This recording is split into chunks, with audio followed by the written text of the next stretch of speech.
Do subscribe, like, and share. Money order, एक उम्मीद। अम्मा, आपके बेटे ने मनी ऑर्डर भेजा है। डाकिया बाबू ने अम्मा को देखकर अपनी साइकिल रोक दी। अपनी आंखों पर चढ़े चश्मे को उतार आंचल से साफ कर वापस पहनती अम्मा की बूढ़ी आंखों में अचानक एक चमक सी आ गई। बेटा, पहले ज़रा बात करवा दो। अम्मा ने उम्मीद भरी निगाहों से उसकी ओर देखा, लेकिन उसने अम्मा को टालना चाहा।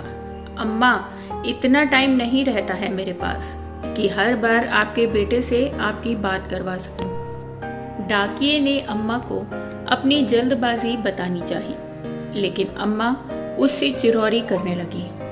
बेटा, बस थोड़ी देर की ही तो बात है।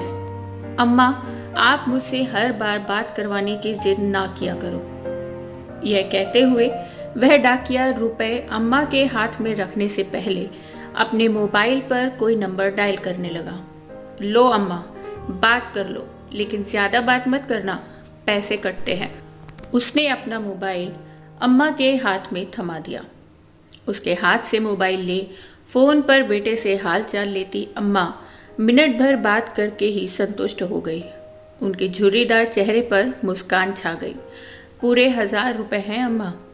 यह कहते हुए उस डाकिये ने 100 के 10 नोट अम्मा की ओर बढ़ा दिए।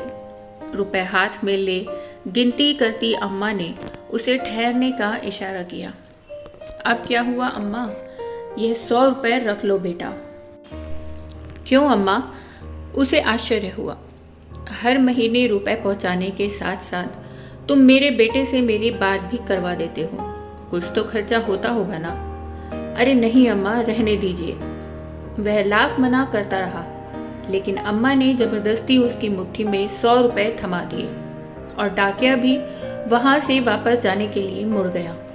अपने घर में अकेली रहने वाली अम्मा भी उसे ढेरों आशीर्वाद देती अपनी देहरी के भीतर चली गई। वह डाकिया अभी कुछ कदम ही वहां से आगे बढ़ा था कि किसी ने उसके कंधे पर हाथ रखा।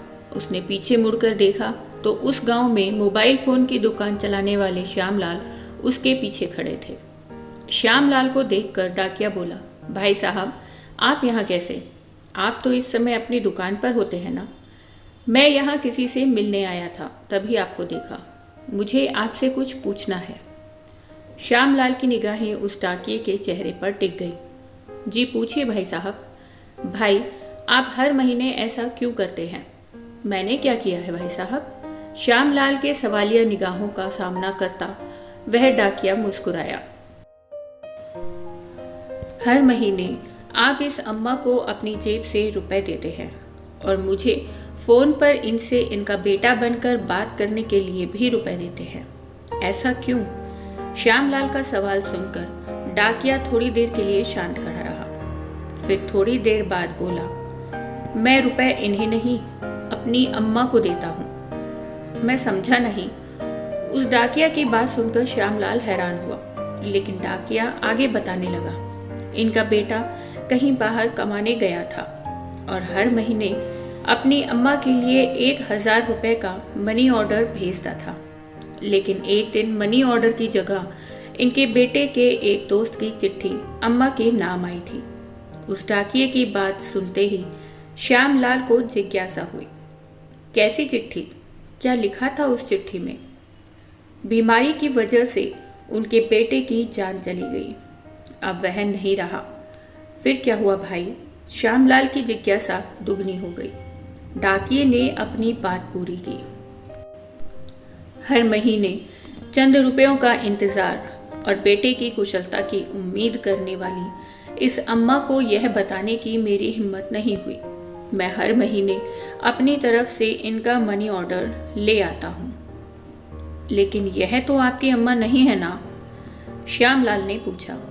मैं भी हर महीने 1000 रुपए भेजता था अपनी अम्मा को, लेकिन अब मेरी अम्मा भी कहाँ रही? यह कहते हुए उस डाकिये की आंखें भर आईं। हर महीने उससे रुपए ले अम्मा से उनका बेटा बनकर बात करने वाला श्यामलाल उस डाकिया की एक अजनबी अम्मा के प्रति आत्मिक स्नेह देख निशब्द रह गया।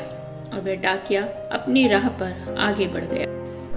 मानवता का संदेश देने वाली ये छोटी सी कहानी आप सभी को पसंद आई हो तो इसे लाइक ज़रूर कीजिए और हमारे चैनल को सब्सक्राइब करना ना भूलिए। वीडियो देखने के लिए धन्यवाद।